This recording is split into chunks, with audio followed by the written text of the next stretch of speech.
The helicopter's rotors beat a slow rhythm over the mountains as dawn painted the ridgeline in shades of copper and ash. From above, the forward operating base looked like something out of a disaster film. Blast craters pocked the compound. Burned-out vehicles sat at odd angles, and bodies lay scattered across the perimeter like discarded dolls. But amid the devastation, one detail stood out. The American flag still snapped in the wind above the operations building, and the reinforced intel structure remained intact. The quick reaction forced convoy ground to a halt at the shattered gate. Major Collins stepped out of the lead vehicle, his boots crunching on spent brass and broken glass. The gatehouse was riddled with bullet holes, its concrete walls chipped and scarred. Barriers lay twisted and blackened. He'd been briefed that this skeleton crew base, never meant to withstand more than harassment fire, had gone dark 8 hours ago. Command assumed it had been overrun. The QRF expected to find bodies and rubble, not a contested battlefield. All units begin clearing procedures, Collins ordered into his radio. Mark and count enemy casualties as you go. The troops fanned out in tight squads, weapons up, clearing with the tension of soldiers who didn't know what they'd find. A young specialist began marking enemy bodies with green chem lights, calling out numbers over the radio. 3 at the wire, 5 near the vehicle bay. Jesus, there's a whole team stacked up in this doorway. The count climbed. 30, 50, 70. Someone's voice crackled over the net. Sir, what the hell were they defending in here? Fort Knox. Inside the operations building, the clearing team found something that made Collins stop cold. Improvised firing positions constructed from overturned desks and sandbags. Mountains of spent magazines stacked in careful piles. Blood trails showing movement from room to room. Shell casings everywhere, but in patterns, not the chaos of panic fire, but the methodical scatter of someone fighting a calculated withdrawal, changing positions, buying time. Single shooter, the team leader reported. Maybe 2 at most. They fought room to room. Sir, this was a delaying action. Collins's mind raced. A delaying action required something worth delaying for. His eyes drifted to the intact server room at the compound's heart. A flash of memory that wasn't his own, or rather, a scene that would be reconstructed later from the survivor's account, cut across his thoughts. A lone figure in the darkness, female, breathing hard in a cloud of dust and cordite smoke. She crouched behind a blast wall, counting rounds under the crimson glow of a red-filtered flashlight, her hands shaking as explosions walked closer. Her uniform was already torn, face smudged with soot. The rifle in her hands was an extension of her body, familiar as her own breath. Back in the dawn light, medics emerged from a maintenance room carrying a stretcher. The soldier on it was barely conscious, uniform scorched and torn, but she still gripped her rifle with both hands like someone had tried to pry it away and failed. Her name, Tape Redcon. Sergeant Maya Khan, a medic reported. Sniper, designated marksman. She's the only defender we've found still breathing. Collins knelt beside the stretcher. Khan's eyes were half open, unfocused.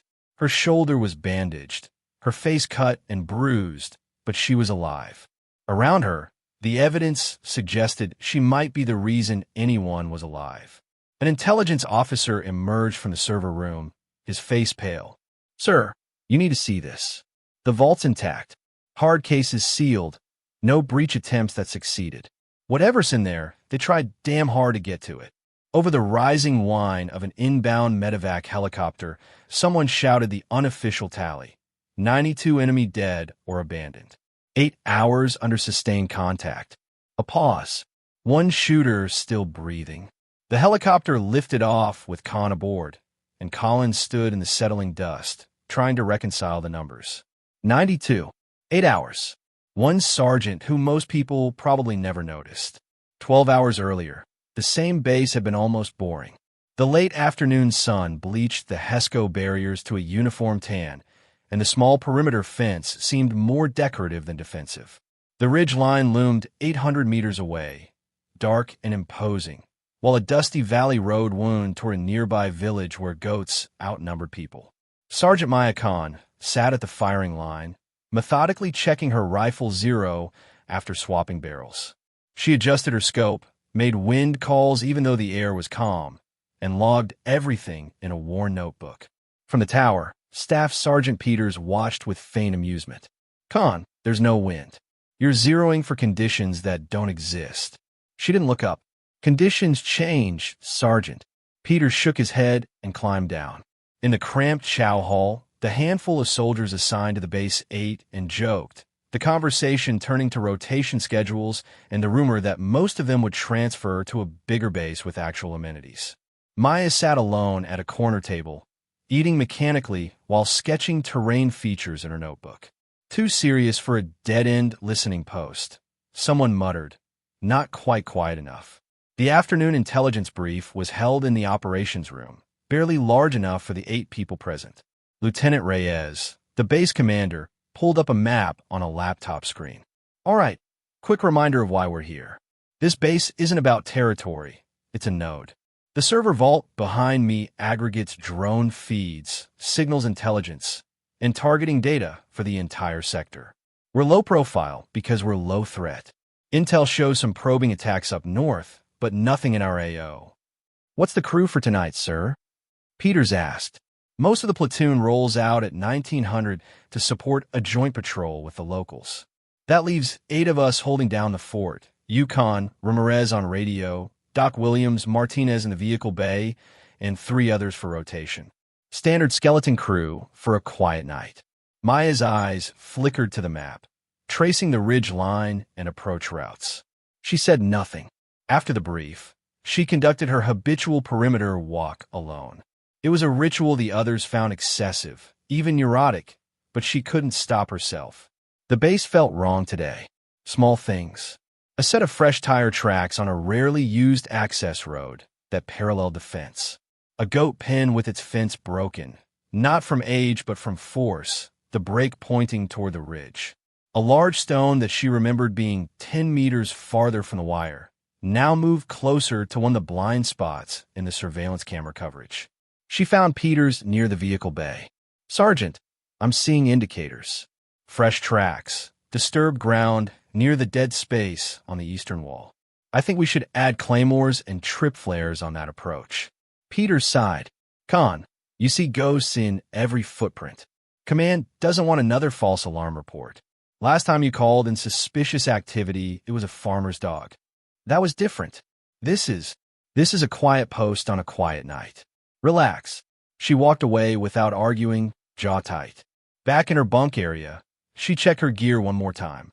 A framed commendation from a previous deployment sat on a shelf, next to a folded letter she never opened anymore.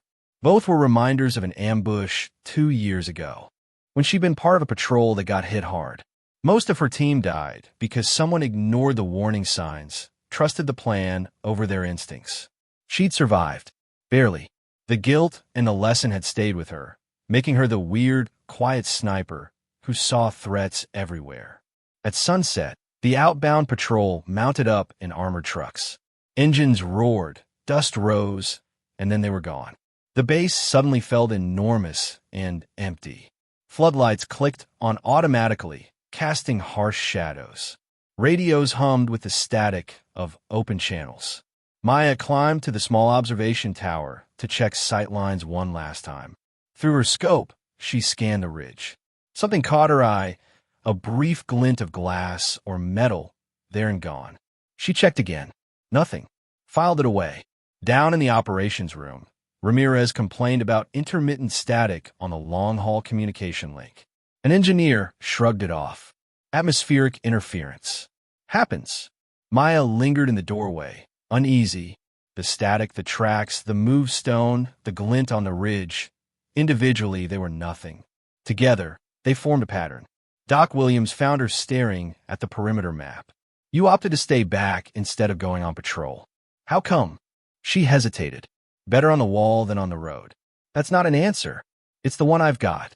Williams nodded, understanding she wouldn't elaborate. Nobody pushed Maya on her past. It was an unspoken agreement. Night fell fully, blanketing the mountains in darkness broken only by the base's perimeter lights and a pale moon. The skeleton crew rotated through watch stations. Maya took the tower, scanning the ridge through her optic every few minutes, her breath misting in the cold air. At 2,230 hours, the outbound patrol checked in via radio. The transmission was garbled but routine. Then it cut to heavy static. Ramirez tried to re-establish contact. Reaper 6, say again your last. You're breaking up. Nothing but distortion. He blamed terrain and moved on. Maya's instinct screamed. That wasn't terrain. Without warning, every light on the base flickered once, like a power surge, then died completely. The main generator had been hit. For 2 seconds, there was perfect silence and darkness. Then the world exploded.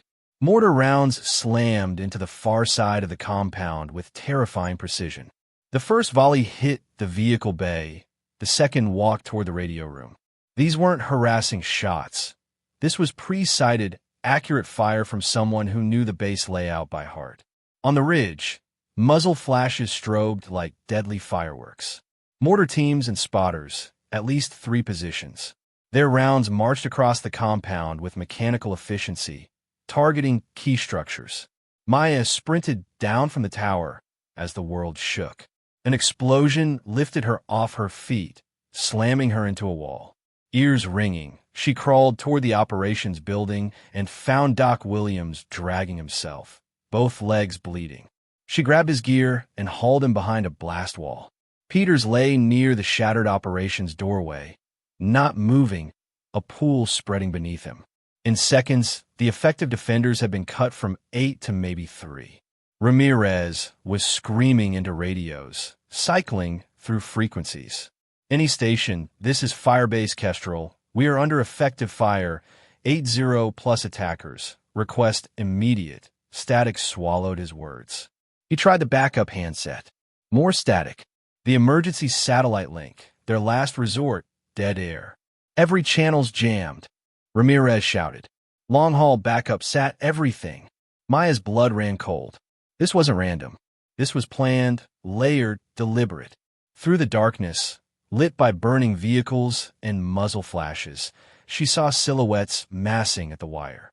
They moved in disciplined fire teams, using the dead ground and blind spots she'd warned about. They cut cameras with precision, breached a secondary gate under covering fire. These weren't militia. These were trained fighters who'd rehearsed this. Another mortar barrage bracketed the compound, forcing anyone who tried to move into the open back into cover. The enemy was shaping them, herding them into a kill zone where their machine guns and RPGs could dominate.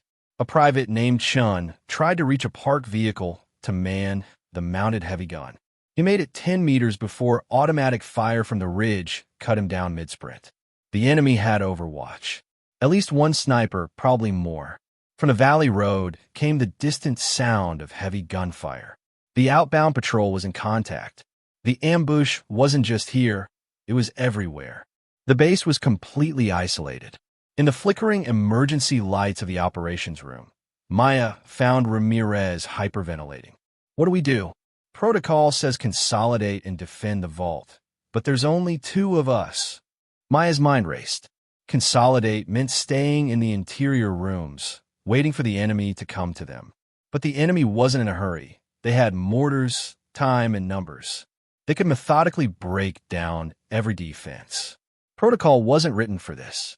Through a broken window, she caught a glimpse of a boxy vehicle parked just beyond mortar range, odd antenna arrays bristling from its roof.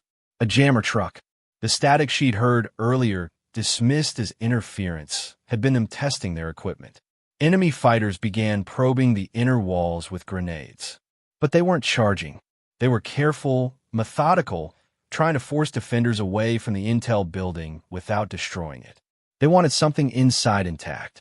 Maya understood with crystal clarity. They weren't here to destroy the base. They were here to take something first. She grabbed Ramirez and dragged him toward a small concrete maintenance room behind the intel vault. Stay here. You're wounded. You can't move fast. Keep trying the radios. If anyone breaks through, use this. She pressed a pistol into his shaking hands and applied a tourniquet to his bleeding leg.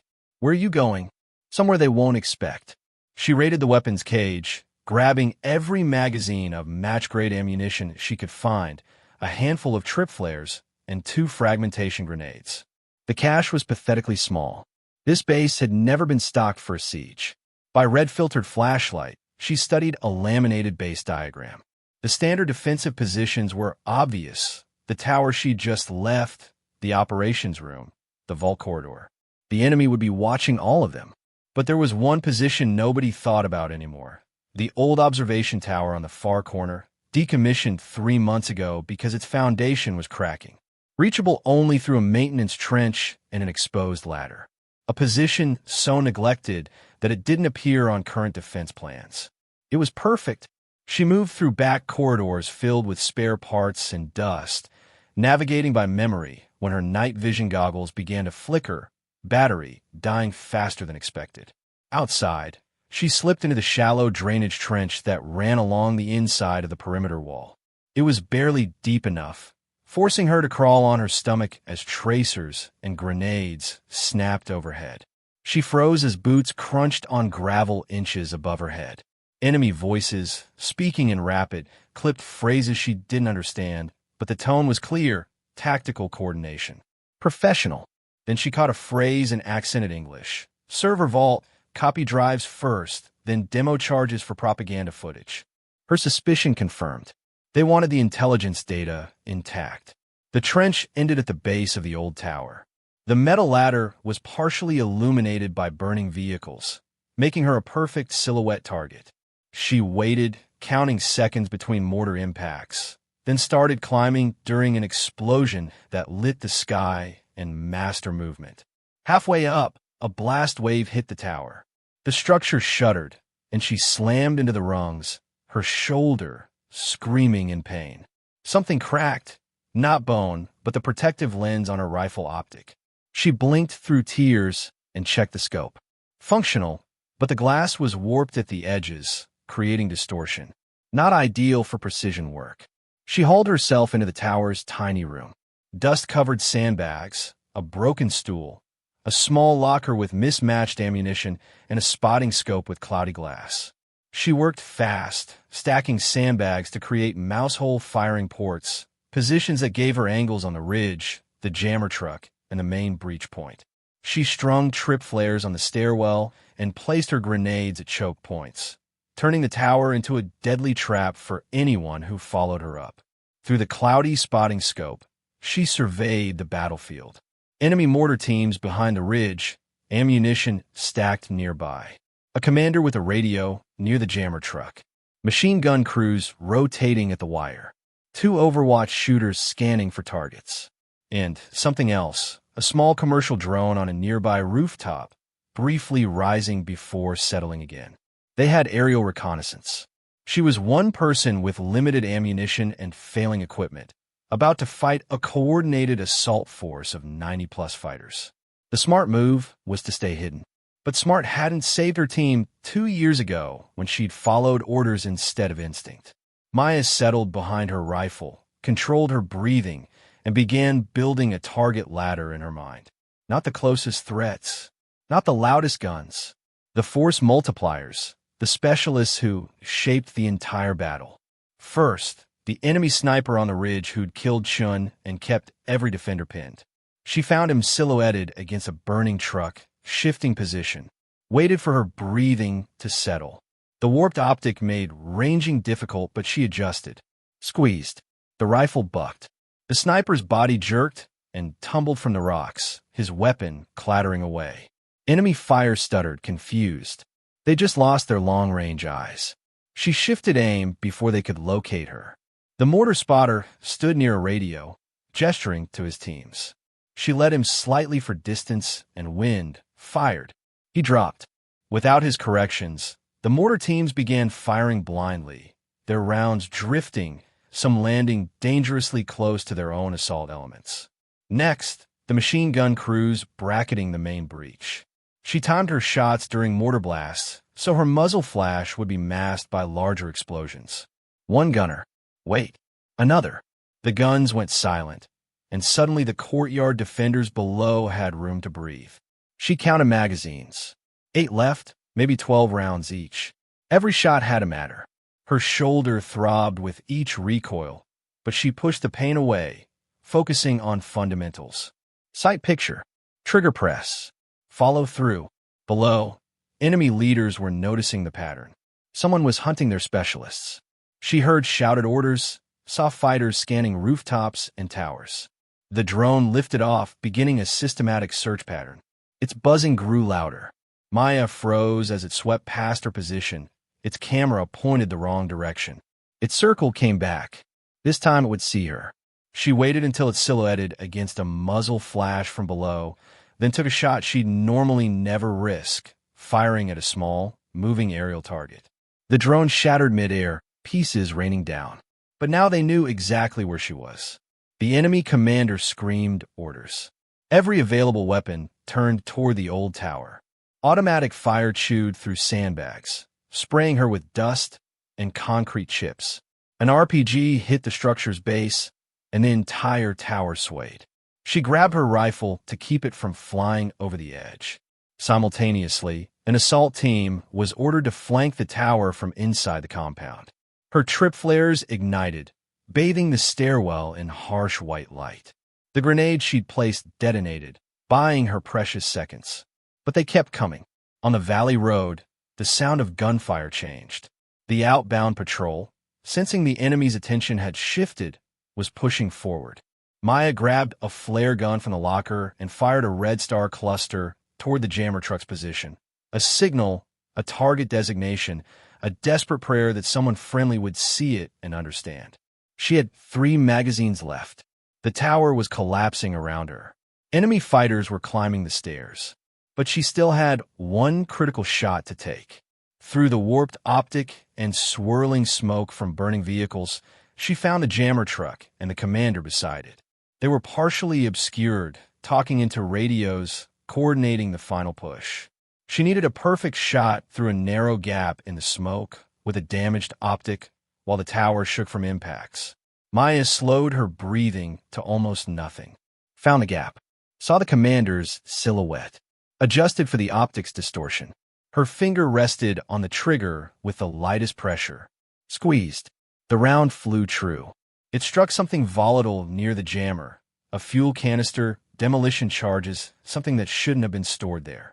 The explosion was massive, flipping the truck, killing or wounding everyone nearby. The commander disappeared in the blast. Instantly, the static on every radio frequency faltered, then died. In the maintenance room, far below, Ramirez felt his radio crackle to life with actual signal. He grabbed the handset with shaking hands.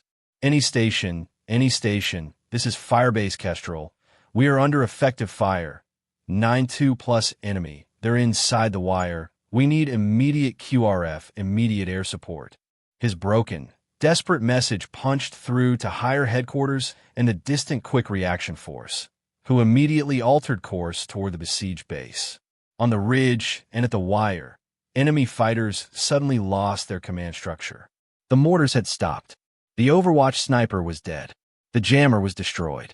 Some kept fighting, pushing toward the intel building with desperate intensity. Others began a chaotic withdrawal, hearing the distant sound of approaching helicopters. Maya was out of rifle ammunition. She dropped the empty magazine and drew her sidearm as boots pounded up the tower stairs. The first fighter appeared in the doorway, backlit by fire. She put 2 round center mass. Another appeared. She fired until the slide locked back. Empty. She grabbed her rifle by the barrel, ready to use it as a club, and waited to see what came first, the enemy or friendly forces. The helicopter's rotors had never sounded so beautiful. 3 days later, Maya sat in a debriefing room that smelled of coffee and disinfectant. Her arm was in a sling, her face marked with fresh scars, but she was alive. Across the table, intelligence officers spread documents and intercepted communications, piecing together the enemy's plan. They had inside information, Colonel Harrison explained, pointing to captured documents. A local contractor who helped build the base last year sold them layout details, generator placement, camera blind spots. They've been planning this for months. Maya listened without surprise. It explained the precision. The main objective was intelligence theft, Harrison continued. They wanted to copy targeting data and drone feeds before demolishing the site. The propaganda value of showing captured Western intel would have been significant. Operationally, it would have blinded our entire sector network. How many did they send? Maya asked quietly. 92 confirmed dead or captured, probably closer to 100 initially. It was a battalion-level operation: mortars, machine guns, technical vehicles, electronic warfare, drone reconnaissance. They expected token resistance and a quick victory. One of the investigators leaned forward. Sergeant Khan, your early warnings about perimeter anomalies were documented but not acted upon. Can you walk us through what you observed? She did, methodically, without emotion. The tracks, the moved stone, the broken fence, the radio interference. The investigator took notes, increasingly uncomfortable. Why did you stay to fight instead of falling back deeper into the vault? Maya was quiet for a long moment. 2 years ago, I was on patrol. I saw signs of an ambush, disturbed earth, birds gone quiet, wrong shadows. I reported it. My team leader said I was paranoid and ordered us to continue the route as planned. I obeyed. Her voice was steady, but her eyes were distant. Most of my team died in the ambush. I lived because I happened to be in the rear when it was triggered. I promised myself I'd never ignore my instincts again, even if it meant disobeying. The room was silent. The outbound patrol, Harrison said after a moment. They were pinned in their own ambush on the valley road. They reported that enemy fire suddenly shifted away from them around 0100 hours. Mortars redirected, machine guns repositioned. That shift gave them the opening to break contact. The survivors say a ghost on the wire started killing enemy assets just when they were about to be overrun. They owe you their lives. Maya shook her head. I just kept them busy long enough for everyone else to do their part. Harrison slid a folder across the table. This is a recommendation for the Silver Star and immediate transfer to a reconnaissance/sniper unit where your skills will be properly utilized. No more skeleton crew posts where people ignore your warnings. Outside, as she prepared for medical evacuation to a larger hospital, a young specialist from the QRF approached hesitantly. Ma'am, Sergeant, is it true you held off 92 by yourself? Maya looked at the battered base behind her, at the flag still flying. I kept them busy, she said. That's all. But as the helicopter lifted off, carrying her away from the mountains and the fire and the wire she'd held alone, she understood something deeper. They'd left her on an empty line, expecting nothing to happen. Instead, she'd left the enemy a message written in 8 hours of precision fire. Some walls don't fall, no matter how few stand on them. Below, the base grew smaller, scarred but unbroken, and Maya Khan closed her eyes against the sun, finally allowing herself to feel the weight of what she'd done and what it had cost. The nightmares would come, they always did. But mixed with the fear and the pain was something else, something new. The certainty that when the moment came, she'd trusted herself, made the impossible shot, and held the line when everyone else thought it would break. Some lessons are learned in blood. Some truths are proven in fire. And some sergeants, quiet, underestimated, carrying ghosts from old ambushes, turn out to be exactly what stand between chaos and catastrophe when the night closes in and the wire lights up with muzzle flashes and the world asks one simple question. Will you hold or will you break?